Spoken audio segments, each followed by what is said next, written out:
Ever see that house? You're like, oh my gosh, you can't possibly rent that for it. Or, oh my gosh, you could totally rent that for $500 more. Why did you list it for that? Well, welcome to rental price comparison. This is where we're going to talk about how to get the most amount of money for what your house should rent for. So the biggest thing to keep in mind is, what is your square footage? That's important.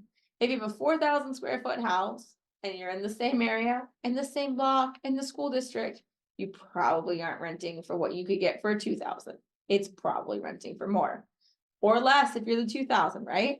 So square footage is number one. Bedrooms and bathrooms is number 2 and 3.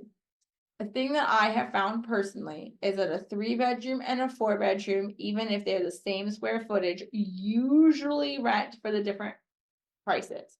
And a 3-bedroom usually rents for less than 4. If you try to do it at the same price, typically it sits longer / struggles to rent. Again, you need to know your market, because if you're in a hot market like San Francisco, they might not care versus a more sluggish market like Hanford might.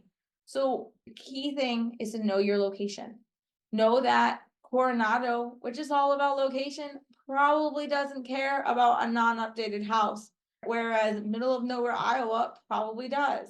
So the number one thing is to understand your area and understand what you're doing. So the way to find this is watch your listings.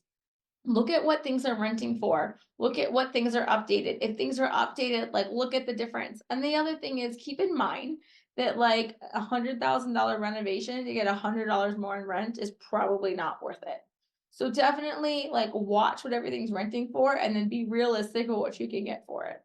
What has been your experience? Have you seen that house in the neighborhood that's been struggling for months to rent and you're like, oh my gosh, if they only did list it below, we would rent it out?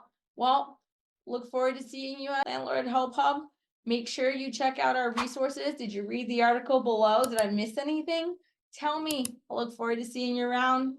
Elizabeth at Landlord Help Hub.